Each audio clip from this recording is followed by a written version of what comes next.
ایک دن رسول پاک صلی اللہ علیہ وسلم نے اس محبت کا بھی اعلان فرمایا. فرمایا عائشہ ایک بات بتاؤں تم کو؟ کہ یا رسول اللہ بتائیے. فرمایا جب تم ناراض ہوتی ہو تب بھی مجھے پتا ہوتا ہے, اور جب راضی ہوتی ہو تب بھی مجھے پتا ہوتا ہے. یہ دیکھو نرخ بازار محبت کا انوکھا ہو گیا, اور خود خریداروں میں شامل آ کے مولا ہو گیا. جب راضی ہوتی ہو تو تب بھی پتا ہوتا ہے, تو ناراض ہوتی ہو تو یا رسول اللہ کس طرح بھلا؟ حضور فرمانے لگے کبھی کبھی قسم اٹھاتی ہو اور کہتی ہو مجھے رب محمد کی قسم صلی اللہ ہو.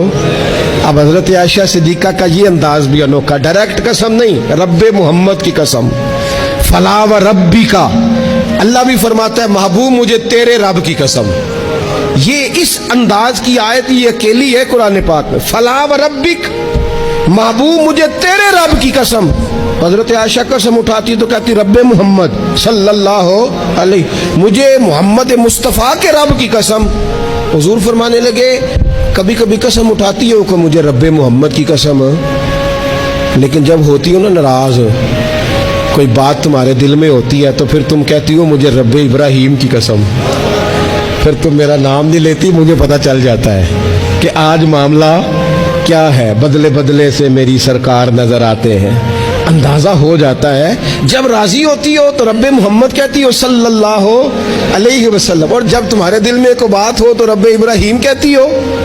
تو حضرت عائشہ بات سن کے بڑی راضی ہوئی کہ محبوب اتنا خیال رکھتے.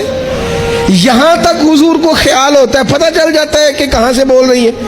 تو محبوب نے جب کہا نا ایسا کرتی ہو, تو حضرت عائشہ کہنے لگی حضور قسم مجھے رب محمد کی, میں نام ہی چھوڑتی ہوں, دل سے تو نہیں نہ نکال سکتی.